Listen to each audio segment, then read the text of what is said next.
Hi, my name is Ovetta Sampson, and you're listening to the Service Design Show. This is episode 259. I've been thinking a lot lately about how the AI models we're all rushing to use are most of the time basically just desperate to please us. We treat these systems like they are incredibly smart or even intelligent, as the AI companies want us to believe. But these models don't actually care about being right. Their only goal is the mathematical reward of filling in the blank, even if they have to completely hallucinate to do it. Hi, my name is Marc and this is the Service Design Show.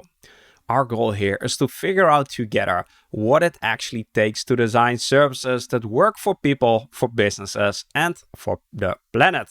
Our guest today is Ovetta Sampson. She's the founder of Right AI and the kind of person who used to wake up at 4:30 in the morning to train for the Ironman triathlons and ocean swims. It won't come as a surprise that Ovetta has a ridiculous amount of discipline, and she's bringing that energy into how we deal with the current AI hype cycle. As you'll hear, Ovetta is obsessed with keeping humans in the driver's seat.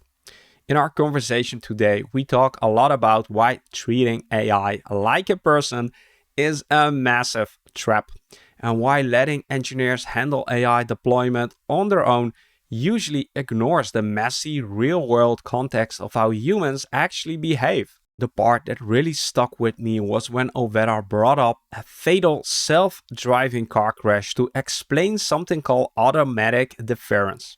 It's this terrifying human reflex where we just blindly hand over our judgment to a machine the second we're told it's autonomous. This example definitely flipped my perspective. We spend so much time as service design professionals trying to remove friction. But Ovetta argues that right now we actually need to design friction back in so people don't fall asleep at the wheel. So let's jump into this conversation, and I'll catch you at the end for a few final thoughts. Welcome to the show, Ovetta. Hi, Marc. How are you doing? Hey, I'm doing well. We met in Barcelona in 2025 at the Beyond the Map conference, and I was the guy sort of nagging you to write a book. You haven't written a book yet, but you are finally on the Service Design Show podcast. So I'm very happy to explore some important topics with you. And let's just dive in. I was preparing my notes and you've made it so easy for me. This is going to be like a walk in the park. I want to start with the fact that you shared with me that you're advocating for mindful AI. Yeah. Okay, let's start with, Ovetta, what is mindless AI? Can you take us there? I think mindless AI is AI that's designed without the understanding of human nature, behavior, and aspirations in mind. Can you give us some examples? Yeah. So designing your AI with sycophancy.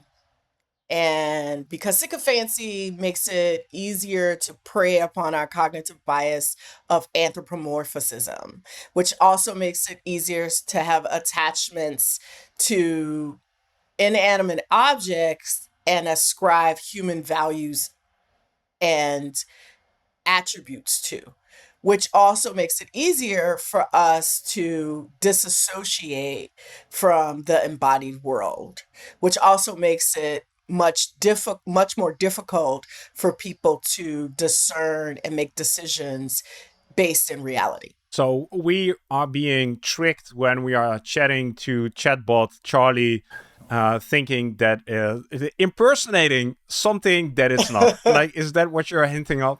Yeah, I think so. And I think that when I talk about mindful AI, I talk about what I'm speaking to is understanding that humans will anthropomorphize inanimate objects. That is an evolutionary trait that we have, right?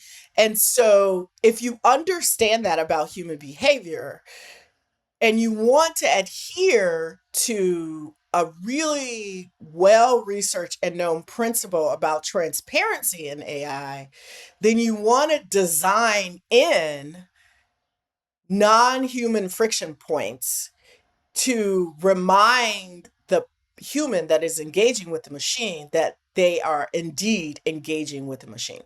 You don't want to design the machine to take on human attributes like sycophancy, like praise, like uh, hip hop vernacular, whatever, like taxonomy that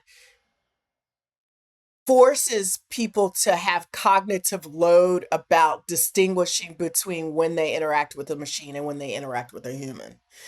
Humans should easily know that they're interacting with a machine, and you shouldn't put the burden on the human if you're designing the systems to tell the difference. So let me ask a naive question.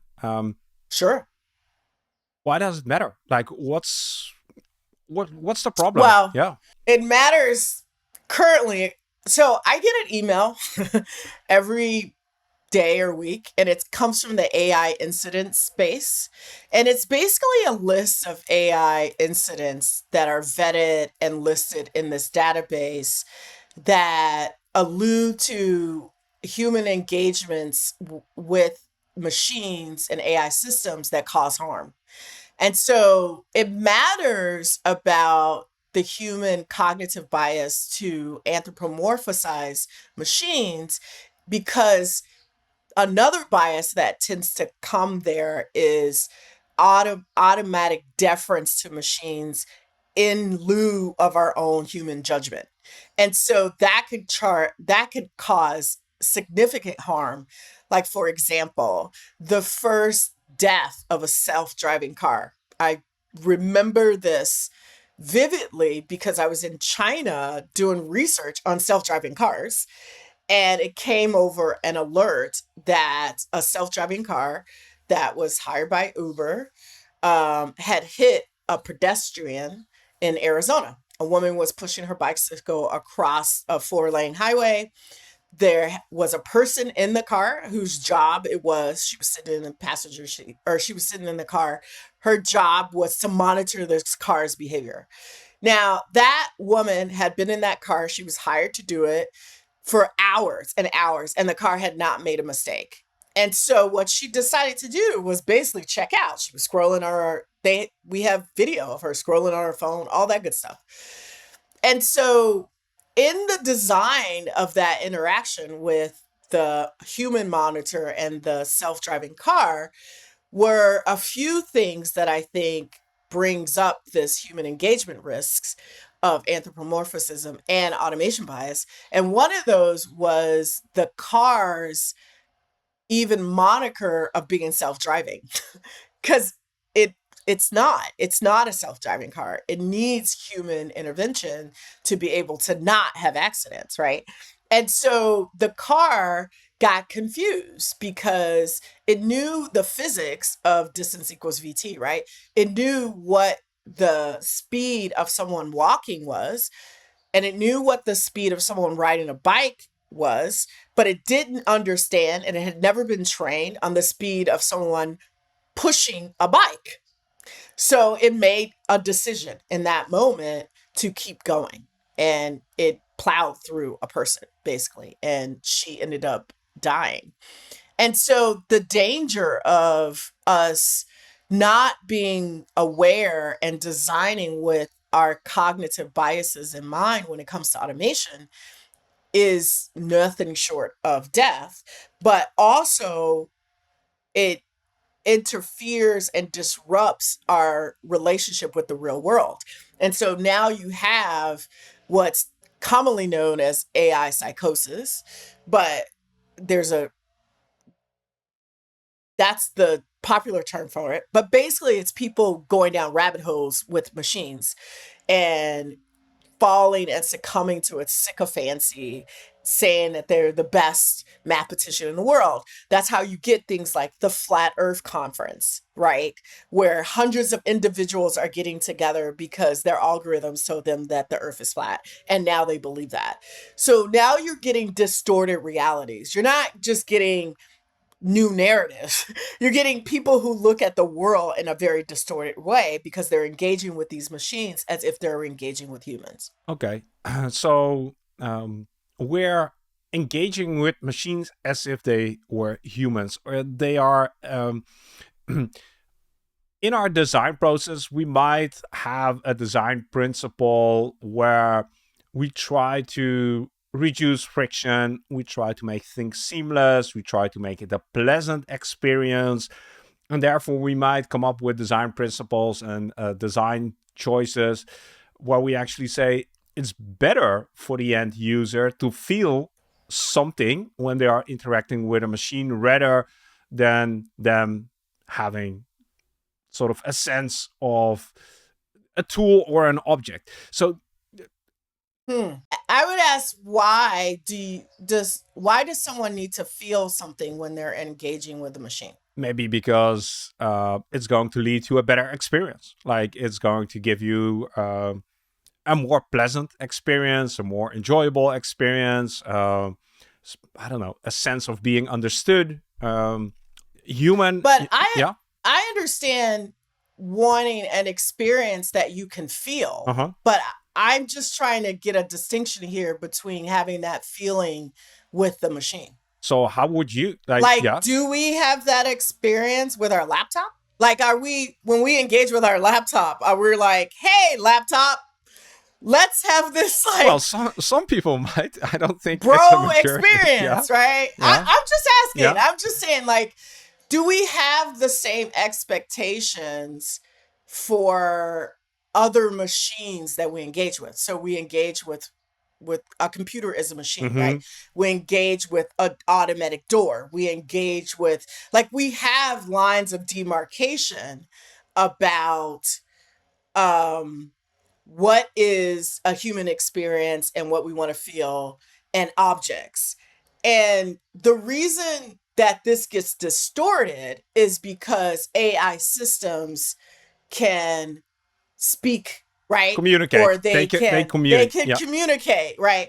They so we associate the ability, their capability to, for lack of a better term, see, speak, hear, all these things with our human ability because that's the narrative we've been sold. But the true idea is that AI systems do not see, think, hear, or speak, right? They process text, image, language into binary vectors and mathematical models, right? Yeah. And confusing that leads us to say things like we need these systems to feel, right? And my work is being mindful about and very careful about how we design these systems so that we're designing to the limitations of AI systems, not their capabilities. And the reason why I want to design to those limitations is because that is where the risk to humans come in. When you say design those systems, which systems are you referring to specifically, and what is there to design? Well, first of all models, all AI systems are designed. There, there, there are deliberate choices made to get the outcomes that you get.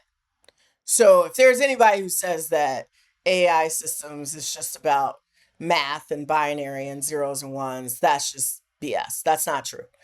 People make decisions about what kind of models to put in these systems, how to connect those systems, the architecture, what those systems are trained on. Like there's a whole series of human decisions that go into these automatic machines doing things, And right? when you say And AI systems, again, I think it's good to be clear. What do you mean with AI systems? well, I mean anything that is programmed mathematically to take data and make decisions, right? So that could be a machine learning model. And machine learning is and I define this ad nauseum in all of my presentations. Machine learning is taking past data to predict the future, period, right? That's a machine learning model. Artificial intelligence is taking contextual data to make decisions and achieve a goal, right? Agentic systems, right? Or an agent is a system, is an AI system that is giving tasks and goals and makes decisions in, I would say, semi autonomously without human intervention. So those are kind of like, I mean, I could go at Sure. No, nauseum no, on no. deep Okay, I networks, think but it's that, good to set that. Yeah. yeah, I think those are kind of like the layman's terms of what I'm talking about here. And when I talk about AI systems, I'm talking about multiple of those three things coming together to execute on all kinds of design products, right? Because all of the stuff that we're dealing with today, like generative AI and all of that, is a combination of models, systems, agents, and that entity to me is an AI system. Mm-hmm. Mm-hmm. So it could be multiple agents designed to do multiple things coming together, executed in a product like Claude Design, right? Or it could be one machine learning model that does weather predictions and forecast demands, whatever. That is an AI system. Thank you for sort of helping Yeah. to clarify that. I think it's super helpful.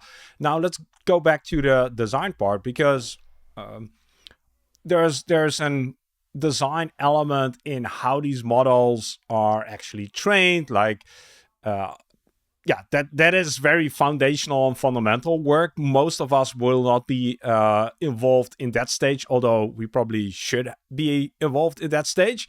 You can comment on that in a Well, second. But the other yeah. thing is, I think a lot of us who are listening will be involved in organizations where they are delivering services and the question is being raised by senior management, like how can we use AI to do whatever in our service, and that there's a design element, a design component in there. Yeah. So again, I have a different definition of design. Nice. And a lot of people have used design, what I call with a, a, a small d, design as a noun. So when you say design to a lot of people, and I'm not saying this is everybody, but when you say it to a lot of people, they think of look and feel, or they think of the end result of an experience. So, how an experience feels, how it looks, how people move through it. I spent most of my career in infrastructure design and designing platforms that create machine learning outcomes, right? And so when I say design, I'm talking about design as a verb. And that is design that makes deliberate choices to influence and impact that outcome. Mm-hmm. So, not taking a model that's made and then shaping an experience from it, right? Taking a model and reshaping the behavior of that model so that you can get the experience that you need. Now, when I started working in machine learning infrastructure, for you to do that, you had to know Python. Now you actually don't have to know Python, right? Like you can actually shape the behavior of a model in the context window. And a lot of designers are doing this in evaluation. So, Hold on, quick, no, hold on, because yes. one, I think you've come to the right audience because design as a verb is what we've been preaching for the last 10 years here. So, welcome, you found your people there. The other thing is that you mentioned we can shape the behavior of the model. Yes, you Okay. can. So there's a line of demarcation that happened in 2022, in the fall of 2022. Prior to that, we had machine learning and deep neural networks and AI, and that was the only AI that anybody really talked about.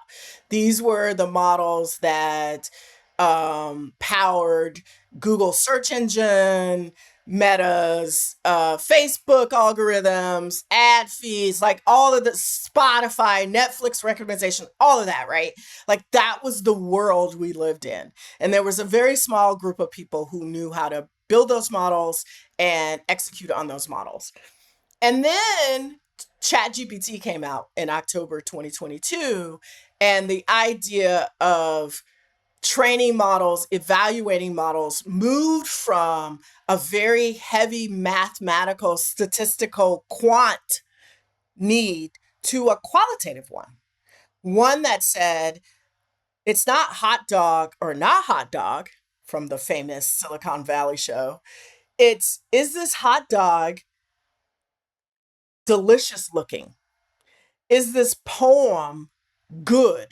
Is this music sounding correctly, right? So a very qualitative evaluation of model goodness. Prior to generative AI and LLMs, determining a model's behavior, whether it was good or not, was a statistical feat. So not a lot of designers was into that, right? Not saying they couldn't be, but it was definitely the realm of data scientists, right? And people who could really look at whether the model was giving false positive, positive, all of that. Very statistical based on math. Once generative AI came out, the evaluation of model goodness was a lot more subjective. Is this output Shakespearean? Right? Which is why in 2018 and 19, Facebook started hiring all these PhDs to evaluate their model outcomes, because they needed experts, SMEs, to say this is Shakespearean. Because they needed humans to tell the model, to train the model on what Shakespearean was. Because again, AI systems don't speak, see, think, or anything like that. So they needed humans to evaluate that. This is called reinforcement learning, human in the loop. Okay, so now you have humans who are taking pre-trained models. That's what the GPT stands for, right? Like generative pre-trained models. They're taking that out of the shelf, out of the factory, made at DeepMind and OpenAI and Anthropic. And then they're evaluating the outcomes based upon human understanding of different kind of levels of this is what good looks like. They're shaping model behavior. You can too.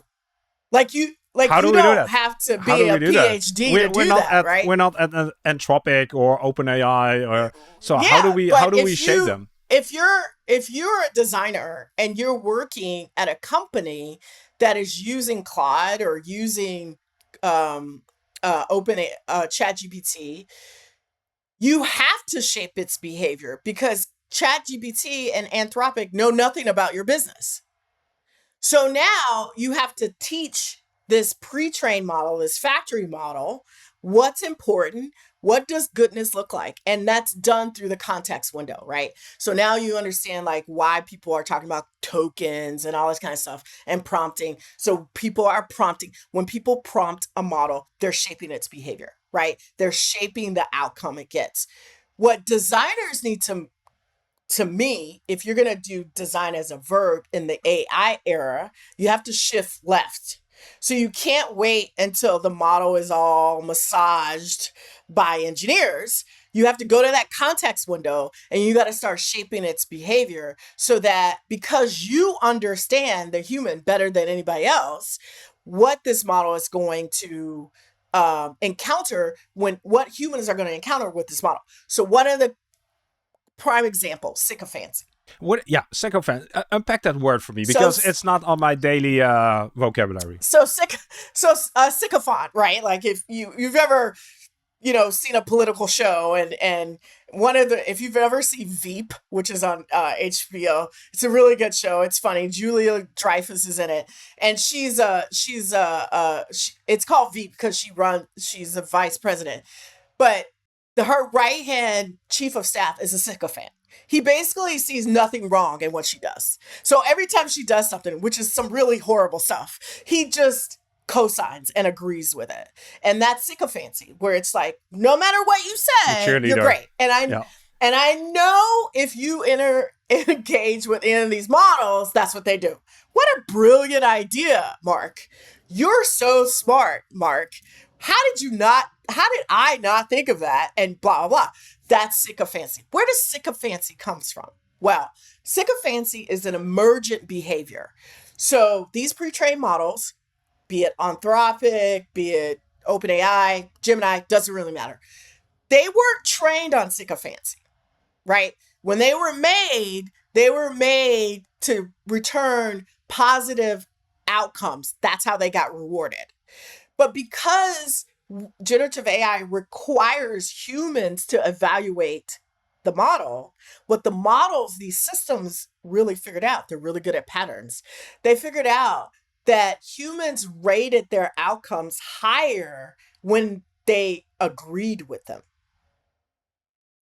So these pre-trained models understand that agreeing with a human gets them their reward. That's where sycophancy comes from. It wasn't programmed in, it was an emergent behavior. Same with hallucinations. Why models will just fill in the blank and not be accurate. First of all, they don't understand what you're asking them. They have to compute that. And second of all, they're trained through reinforcement learning to fill in the blank. They're not trained to be right.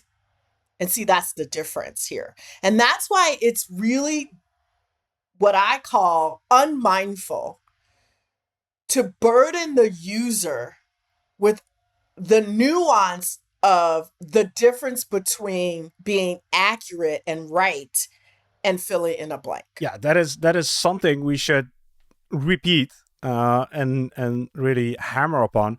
The model is not trying to be right. No, it's not. It's not like that. It's not. And even if it tried to, like, it wouldn't know how, because it does, like, right. It doesn't know what right is. exactly right? what is true, right? You saw this at Barcelona. I say accuracy is not in its wheelhouse. And the reason why I say that is reward is in its wheelhouse. Getting a reward for completing the task is in its wheelhouse. That's what it's trained for. But accuracy is relative, right? And so it takes an engagement with a human to determine whether that's right or not. But the model really doesn't care about that. Like, that's one of the biggest paradigm shifts that I tell to designers, because we are concerned with things like accuracy, trust, and all of that. And if we're going to design with this new design partner, we really need to understand how this design partner comes to its decisions. Right? And one of the reasons it comes to its decisions to hallucinate is because it wants the reward of filling in the blank not to be accurate. So you can redesign that. That's an example. You can design a system not to hallucinate, and it's called 3 tiers of confidence levels.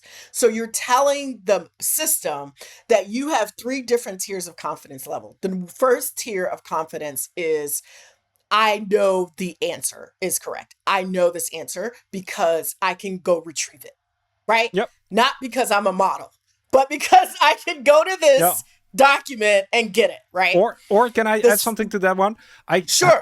Nowadays, models are also able to actually write code, and if they use Python to do a multiply something, they can, quote unquote, guarantee that the outcome they got from a piece of Python code is correct. Right. So the point there is, the model doesn't know it's right. The model knows it can retrieve the right answer. Correct. Yes. Right. You see the difference? Absolutely. So my confidence level is 100% that I can go retrieve the right answer from this pathway, right? The second confidence level is, I wasn't trained on this. So this input that somebody's asked me, I wasn't trained on this, but that answer you have given me a pathway to go get it. So either it's Wikipedia or a file or whatever, I know I can go get that answer, even though I wasn't trained on it, right? And then the third level is, I've never seen this before. I'm not sure, or I've never seen this input before. I don't have a pathway to go retrieve the information for this. I am not confident that I can return a good answer to this. So then we design an exchange for that, a pathway for them. And it's not telling the machine what to say. It's giving the machine a foundation by which to make a decision. I'm seeing, That's yeah, what I yeah, mean yeah. by design with a verb, right? So now we're not just designing the outcome, we're shaping how that outcome occurs. And that's the shift that we need to do in an automated age. And the shift from what to what? The shift from user and their device and it being a non-dynamic,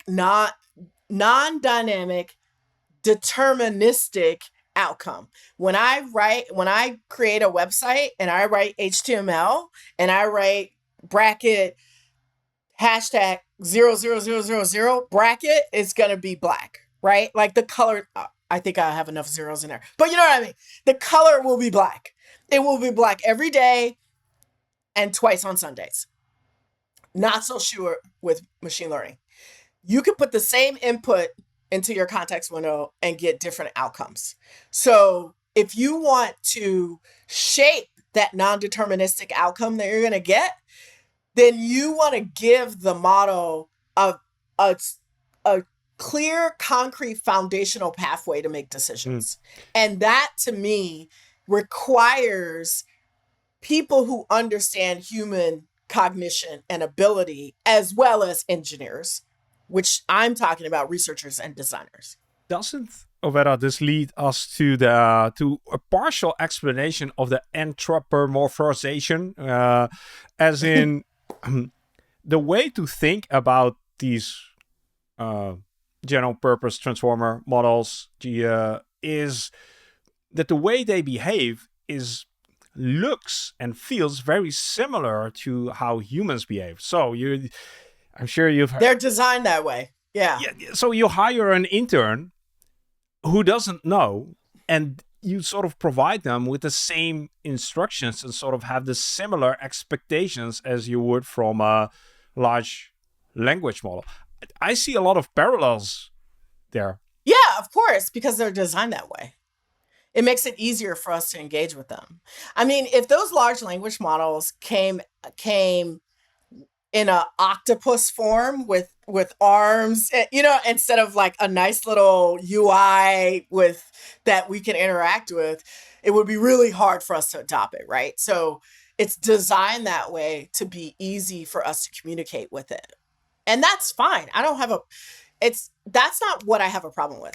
What I have a problem with is overly indexing on accessibility with models, knowing their limitations. The accuracy is not in their wheelhouse, right? And so one of the things I said in Barcelona is, why do we expect ChatGPT to be right? That was like a common expectation, right? And so I'm like, as a designer, do I design in, and then you started seeing all these disclaimers, right?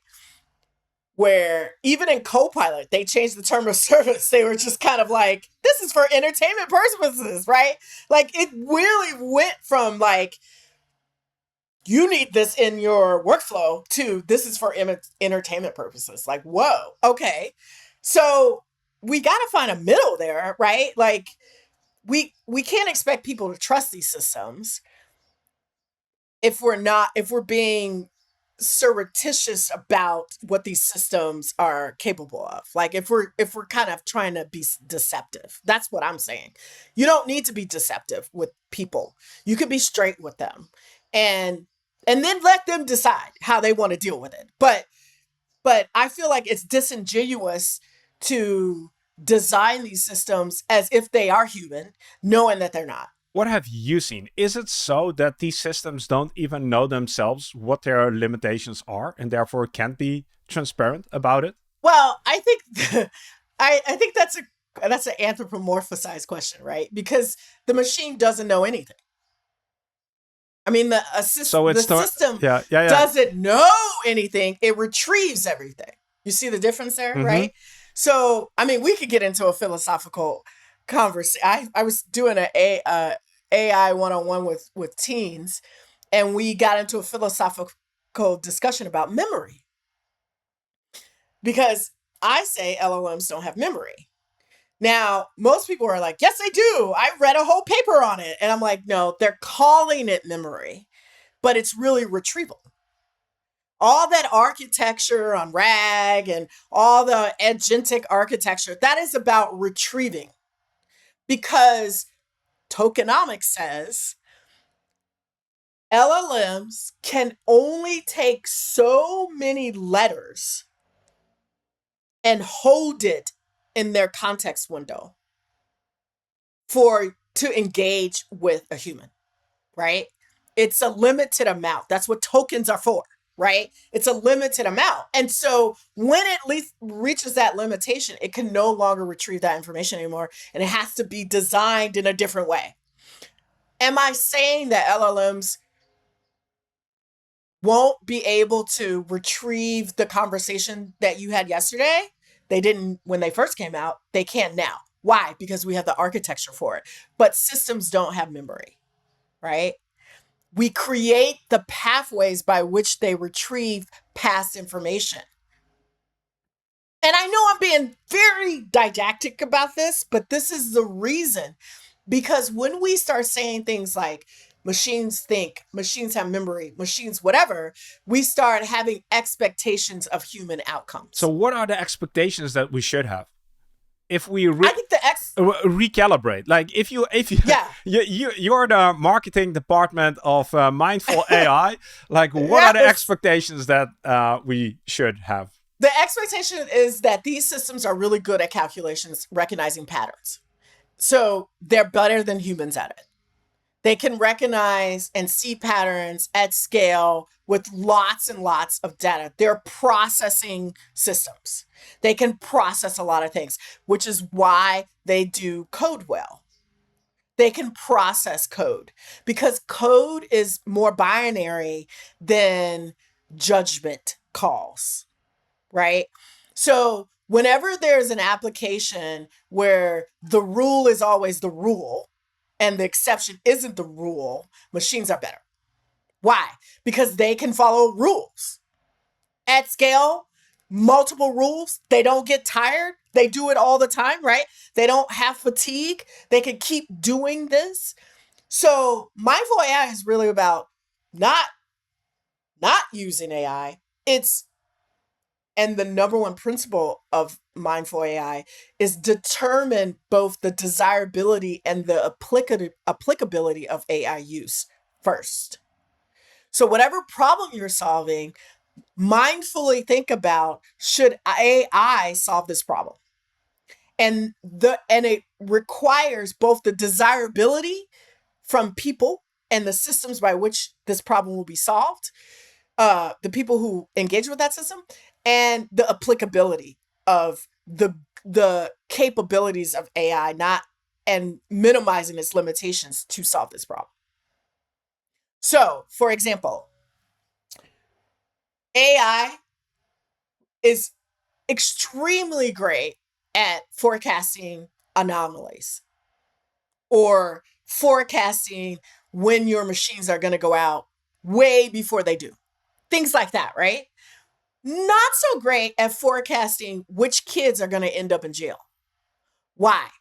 Because you can take all the data from every kid who ended up in jail and still have that outlier guy or girl who grew up with the same circumstances, the same income, the same whatever, but still doesn't end up in jail, right? Because that's something that you can't predict in stats. It has to do with a lot of different things, which I call the human X factor, right? So, but still you have predictive policing that are taking stats and stats of arrest records and predicting where crime is going to be occurred. Well, I talk about the problem with that. Because if you take arrest records, you're assuming that everybody is arrested was rightfully so. Again, judgment calls. So machine systems are only as good as the data that goes into it, right? And so if you use racial profiling data to decide your police predictor, you're going to get bad outcomes and you're going to be wrong. So maybe we shouldn't use AI there.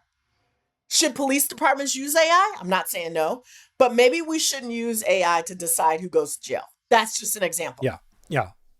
And one of the things you just mentioned is that you know what kind of data went into the system to create the outcomes that you're getting. Most of us like won't have a clue, like based on the Yeah. system. Like we're just the But end. Yeah. but this is what I talk about models shaping behavior. Because in that instance where I talked about hallucinations, right? Or I talked about your team taking a GPT, taking a Purpose generative strength. pre-trained Yeah. model, right? And reshaping the outcome from that, you can write you can reshape the, and I teach this in my class. You can reshape where it gets its data to make decisions from. So, hey, you don't know if that pre-trained model was trained on Reddit or scraped from the internet or whatever. Like it could be all kinds of stuff. So there are ways to, you could be like, all right, when you make a decision about this, this is the knowledge base that you start from. Forget Yeah. whatever you were pre-trained on, right? Yeah. Now you're retraining it, right? To tell it what good really is. Yeah, and exactly. And I feel that that is a very interesting area where large language models are heading to, where you'll use them for, I don't know if reasoning is the better word, but you will be responsible for what goes into the stuff that needs to be reasoned across, instead of hoping that it will give you the answer to who was the president. And yeah. I distinctly remember at Google when when we were frantic to get Gemini out and everybody was just going crazy. And I distinctly remember having a conversation with one of our researchers going, large language models are useless. Because the reason why I said that is like, large language models are like the Library of Congress. But people want Netflix. They don't want to search through every book in the Library of Congress. They want the recommended series that goes along with Stargate or whatever they like, right? And large language models are like a nuclear weapon where we really need a scalpel. And so what you're seeing now in enterprise is people taking those models and reshaping them to be more specific. And even I advocate for small language models because you don't even need all the LLMs, right? And you could do it on device to make it more private and close the loop. And it doesn't even have to go to the cloud. Yay for on-prem. And so I've created a product that actually does that. That says, okay, you know what? You don't need all this from Anthropic or Claude. Let's create your contained system. I call it the triage room, where you give the agent a direct pathway to the actual data that it needs to use to make these decisions, and then give it the goals and tasks, and you shape its outcome, how you want it to make those decisions, and then it's off you go, right?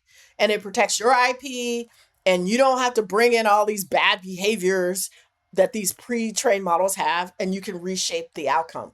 And that to me is where design with the Verb and service design and a lot of us who care about how these experiences are created will end up being. I've shared this example with you prior to our call, and I want to bring it into this conversation as well, because maybe this is an example of how you see design working alongside AI. So I've told many times here on the podcast that we do a yearly survey inside the service design community. We look at salary data, but we look across 50, 60 different parameters. And every year we publish a report. And that report is something that is publicly available. People can search through it. But like you said, people want Netflix. They want a specific thing. So What I went out building is, I call it a newsroom with AI agents, specific roles defined, like a chief editor, a data scientist, a graphic designer, a reviewer. Those are defined roles, models, and I've defined a workflow that tells, like you just said, okay, we're going to write an article about the salary development in the Netherlands over the last 5 years. Here is your data set, and like follow these steps. Like first use, I don't know, the journalist, then use the critic, then use the data analyst, and at the end, an article comes out, something that is written, that is backed up by data, and that workflow is designed. Those roles are designed, and like my AI model isn't doing much. It's just following a procedure that I've instructed it to. I've co-created the procedure with the model, but it's now following the steps that I've told it to. That I don't know. Does that make sense? Is this how you No, see I think things? I was talking about. I spent the last year developing mindful AI because I wanted to give people agency over the behavior of models. Period. We were always talking about the bad things that models could do, and people were feeling disempowered because it was like, I just have to accept this BS from the oligarchs about how these models. And I'm like, no, you don't.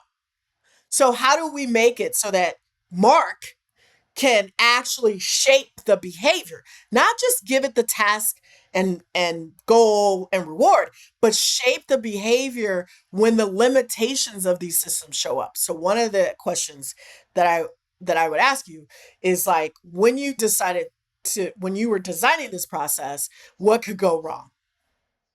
Right? What could go wrong? Maybe you create an article with inaccurate information.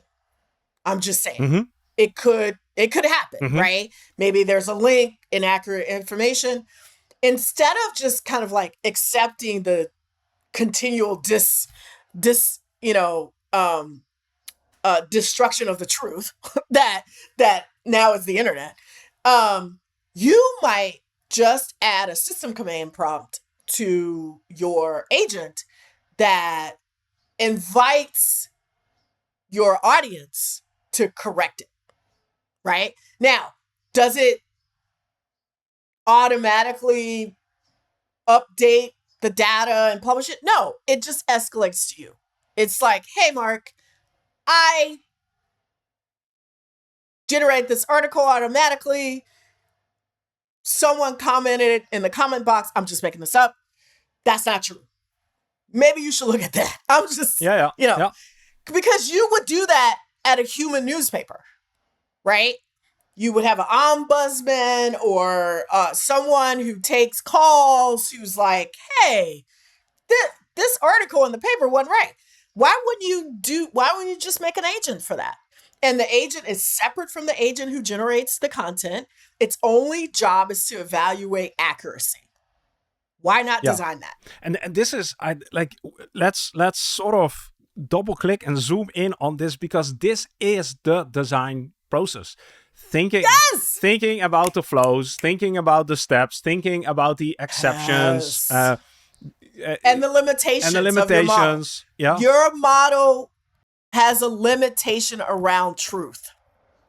So what does that mean for design? Every model has a limitation around truth. What does that mean for design? Right? What could go wrong? I'm just saying. So by asking these questions in a mindful way prior to creating the agent, right? I'm not saying you're going to get all of the unintended consequences, but I am saying you're going to provide that design that I gave you doesn't design out inaccuracy. It just designs in that that's a possibility. Yeah. And so now you have a workflow for what happens when it's wrong. And it's going to be wrong. You have to assume Right. that it's going to You be have to assume that it's going to be wrong. But the problem is people are designing these agents without that assumption. Yeah. And Yeah. so I, as a person who's engaging with them, have no feedback mechanism to say this thing is wrong. And those are the marketing stories that we've been sold to by the Yes. Geminis and the Open AIs and the And Anthropics of the world. this Yeah, is what I mean about anthropomorphism. This idea of infallibility, of AGI, of all this is all narrative, yo. This isn't truth. This is the story they're selling exactly, us. exactly. And And if it's a story they're selling us, then we could write another story. yeah, and the story, for example, or part of the story is assume that these models are not true and that they are going to make mistakes. And the reason why this is important is you could make the same argument for collaborating with humans on an article as well. Humans are going to make a mistake as well. The problem here is that you're going to make mistakes at an accelerated pace and a larger scale when you start introducing technology. Yeah. And as a person who has worked to build the infrastructure to enable the execution of machine learning and model platform at scale, I can tell you with 100% certainty it is really hard to undo models. What do you mean with that? Like, meaning once they're trained, once they're executed, it's really hard if you haven't done the data and model lineage to trace back where it went rogue. Why? Because they're making a series of the models makes decisions. They do. Now, I would say they make decisions, right? They follow rules, but they make decisions. That's our job, right? And so they use data to do that. And so trying to trace how those decisions are made, if you haven't laid that out really clearly, is really difficult. So when you're going to build an autonomous system, one of the things in design is designing how they make the decisions, the pathway to decision making. Yeah, and so you tell them or you specify as best as you can, follow these criteria when selecting for what is good, what is true, what is important, what is valuable. You design those Yeah, criteria. right. But you can't design it for every scenario. That's the thing, right? Because it's non-deterministic. Because you're not going to know all of the inputs that people are going to give Mm, this mm. design. One of the things I tell teenagers, and this is a real revelation to them, is that Google isn't the only one training these models. And I give them the example where they have to Google themselves, which they do all the time, but then they switch phones, right? So their friend next to them Googles them on their phone, right? And so then they see the difference in the search results. And I'm like, the inputs are different. That's why you're getting different search results. That's a revelation to them.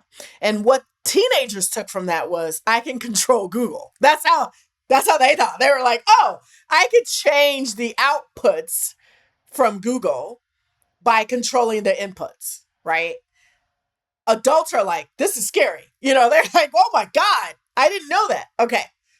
Two very different, reactions. But what the point of that is that once a pre-trained model goes off the production assembly line, this is the dirty little secret in the industry. Nobody knows what that model is going to do. Right? That's why Facebook and OpenAI and all of these people pay so much money to PhDs and SMEs to try to evaluate model outcomes before they get into production. But it's a crapshoot, yo. Right? They think the model is going to return the code the Yeah. way it's supposed to, but they don't really know it until it gets into production. Why? Because machine learning is non-deterministic. You could get different outcomes for the same input. And someone might say here, okay, this is an engineering challenge, but Mm. I'm saying you're saying I'm saying that you're saying that this is a design challenge. I'm saying that leaving it to engineers is unfair for a couple of reasons. This isn't a technical problem. This is a social technical problem. And a social technical problem is when you add technology to human environments. The technical problem becomes social technical because humans form societies, communities. They have rituals, unwritten rules, practices that aren't technical. They have everything to do with how we make decisions and how we relate to each other. And so leaving it towards the engineers is unfair because they're building the technical part, but the completion of the experience is once it gets into the environment and start getting inputs from that environment. And that's why design is needed, because we're the ones who understands the environment better. Like we know the social, we use research, we use user feedback, we use all these things to determine kind of what the ecosystem this system will be put in. And that needs to be in design of the model's behavior as well. Yeah. Like the model, and this is what I talk about in my class. I'm just giving the class away for free here. But this is what I'm talking about. The job of the designer is to translate the embodied experience to a disembodied system. That's where design comes in. So the engineer has the Python down and it has the rules and it has the model and the algorithm and all that. And then the designer has to say, all right, all of this is going to operate in a hospital. Here are some of the social technical things that happens in hospitals that the system needs to understand. You know what makes this so difficult and what the shift, why this shift feels so big, I think, for a lot of people is we see technology as a static thing. You bring in a hammer into a workshop and, you know, like the hammer is not going to change. It's going to do the thing that it's always been done. But this is unpredictable. It's malleable. It's moving all over the place. And thinking about technology in that way is new, is different, right? Yes, because again, and I talk about this, the difference between designing in an interaction age and designing in an automated age. There are clear differences here. And one of the biggest paradigm shifts is that we're designing for a stochastic, non-deterministic outcome. Unpredictable, basically, is what I'm saying. Where in the interaction age, you knew that the iPhone, we even had a word for it called affordance, right? That the experience was the same when you pressed the button or when you spoke into the mic or whatever. Like it was determined because that's how software works. Models don't work like that because their output changes upon the variables of their inputs. And no one can give you all of the variables of the inputs of the input not in production.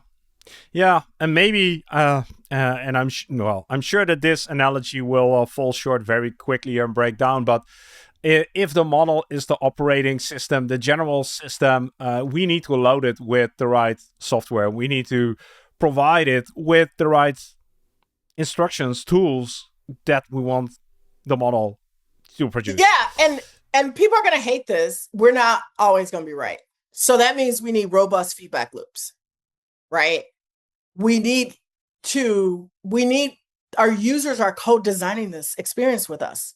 If we don't enlist their help, we're going to miss the mark a lot, right? Because we're going to assume a lot of things. And which is why the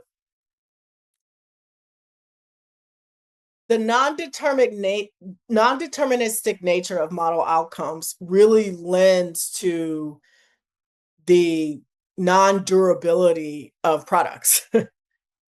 Because before it was like, all right, we did research, we know people want this or don't like that or whatever. Okay, let's shape capabilities to be able to do this, right? Now it's kind of like, well, it kind of changes with the time or the day, or it's like contextual. It's all contextual, right?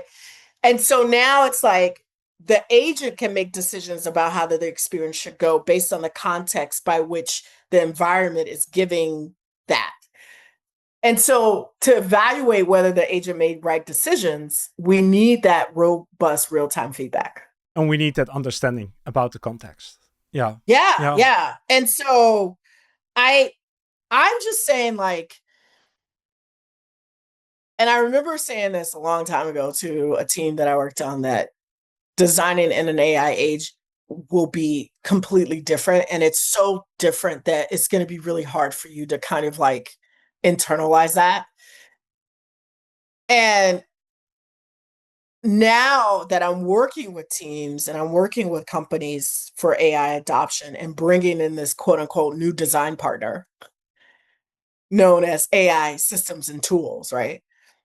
I'm really seeing that play out where double diamond, design think, all these linear workflows just do not work. Breakdown. And it's Yeah. kind of like even the titles, right? Like the roles. Like, what does it mean to be a designer today?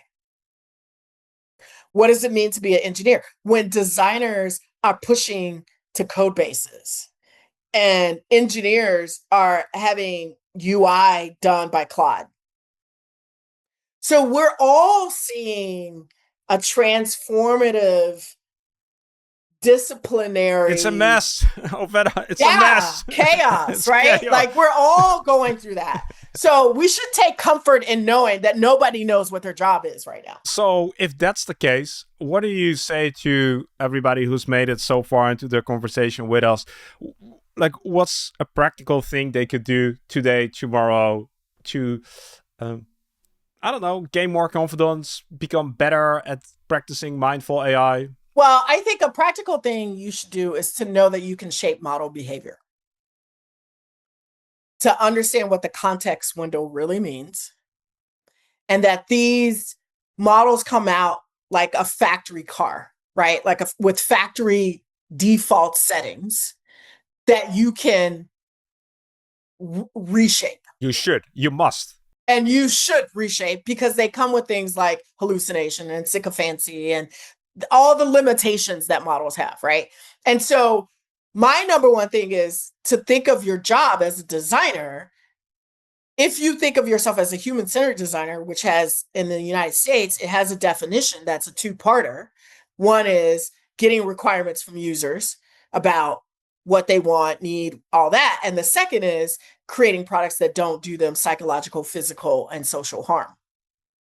And that second part really is about shaping model behavior and outcomes, how model makes decisions. Like if you're not doing that, to me, in an AI age, it's really hard to call yourself a human-centered designer because that is where the special sauce is on de-risking these engagements. I think there's a lot for us to still explore and learn and understand about AI as a design material, or what the material properties are that we can Yes. influence, because Yeah. we know what the material properties of wood or plastic or Yeah. metal Yeah. Yeah. are, and we know how we have the Yeah. tools to shape them. Um, but Well, good yeah, yeah, good news. We still have things like gravity and physics. So those haven't changed. We still have things like math that haven't changed because gravity, physics, well, maybe not, well, gravity, but physics and math definitely play into how models behave, right? So I think the good news is, even though the earth seems to be shifting right below our feet, there are some immutable facts that we can lean into. And one immutable fact that we can lean into is that models have to compute and have to do calculations to make decisions. And because they have to compute and do calculations to make decisions, we can affect what they're computing, what they're calculating, and how they make those decisions. Now, when they start making decisions without that, that's a whole different then they become like humans. Yeah. right. That's a whole different thing. But now we can control that, right? Like we can control what they compute, what they calculate. We can control input Yeah. variables. We can control how they do it. giving them workflow tasks and rules and setting up what I call shaping and dictating model behavior, right? Telling them what good looks like, just like a parent does a toddler, right? And so the toddler comes with blueprints or whatever, but when it goes to reach to the stove, we have some things that we can say to the child about that, right? We can do that with models, right? So what I want people to take away from is it's not hopeless and you do have agency. We just have to shift a little bit about where that agency is and how to Yeah. execute that. And when somebody wants to gain a better understanding of how to shape model behavior, understand this design material, what would you point them to? Um, well, of course, Yeah, no, feel my free to. class. Yeah. Okay. So what is that? Where can people Yeah. find you? And On my website, Ovetta Sampson, Ovetta-Sampson.com, or you just Google me, look it up. I am opening up a wait list and a registration list for my series called Mindful AI Masterclass training session. And it's all about this, everything we're talking about here. How do you shape model behavior? How do you upload that to GitHub, whatever, execute that? How do you do that as part of a team? It's about designing with AI and designing for AI and what that means and things you have to learn and paradigm shifts and also practical frameworks that you can incorporate.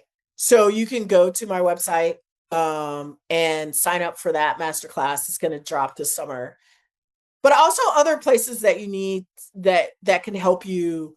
Anything that talks about context design or model evaluation design, like these are like Anthropic just opened up a new, job for model behaviorists, right? Like this is what I'm talking about here. And so these are like new jobs that didn't exist, but they do exist now, and they're ripe for designers because they require people to really understand the situated cognition of the world and translate that to models, right? So, um, some I'll have to send you a list of for sure. resources, I Yeah, think, yeah, yeah. We'll add them in that the would show help. notes. Yeah, yeah. Yeah, some books and some other things, some people where I got a lot of my inspiration from, and kind of some papers and things like that. Because I feel like I'm done with the era of doom and gloom on AI, and I want to enable people who are aligned with protecting human values and aspirations and goals and all that kind of stuff, and want to shape these systems to be able to do that. I just, in my newsletter, I just shared a TED talk by Dr. Ruma Chowdhury, who I respect. She's a RAI expert, and she just did a TED talk on repairing AI systems. So that is one that I highly recommend because it talks about the ability for humans to repair the wrongness that comes out of these systems. A lot to explore, and chaos also brings a lot of opportunity. Ovetta, one final question I have for you, and that is, we love to end on something to think about, a question rather than an answer. So, what do you feel is worthwhile for us to ponder upon after this episode? I think I think we could come full circle about what it means to be a designer. I think it's really good for us to re-examine that, because, and I don't just mean in the AI age, but I just mean in general. What does that mean? What does that mean in our teams? What does that mean in our companies? What does that mean in the AI age? I think this is a good point to kind of like look at some of the things that we've thought about in design and UX and the limitations and the complaints and all the things, and say, here's an opportunity for us to reinvent our industry, um, and reinvent it without this almost crippling need to prove our value. because to me, we're invaluable in an automated age because we're the ones that still live in an embodied world, right? Because that's where people are. So for me, our value is being shown every day, every time some company is like, Mm. I adopted AI and it went crazy, or my agent went rogue, or whatever. Like that is our value, right? And I would like us to re-examine what it means to be a designer, and leave out this crippling like need to prove ourselves. I think that's a great question to end upon. Ovetta, thanks for sharing. This was thought-provoking, inspiring, optimistic, hopeful in many ways. Thanks for the work that you're doing. Who knows, maybe our conversation will be continued because, again, this is not the end. This is part of our journey.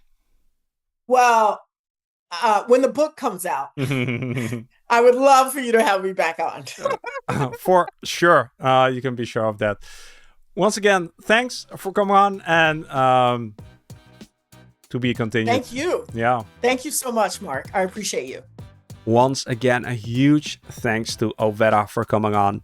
During the conversation, I brought up how we are so used to technology acting like a hammer, a static tool that does exact same thing every time you swing it.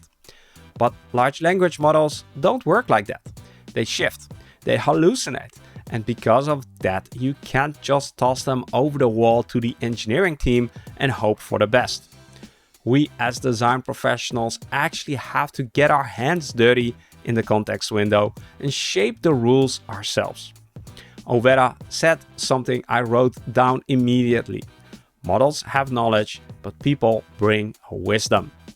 If we want to build services that don't just blindly follow the factory defaults, we have to rely on that wisdom. If you enjoyed today's conversation, as always, you can do me one big favor. Click that like button on this video and leave a short comment if you haven't done so already. Not to feed the algorithms, but to let me know whether or not we are on the right track by addressing topics like this. Finally, before we part ways, please take a moment to reflect and celebrate that by joining us today, you've directed your attention towards learning and growing as a professional. So, from everyone who you are going to impact through your work, thank you for taking the time and making the commitment. My name is Marc Fonteijn, and I look forward to seeing you with us again for a new conversation on the Service Design Show. Take care and see you soon.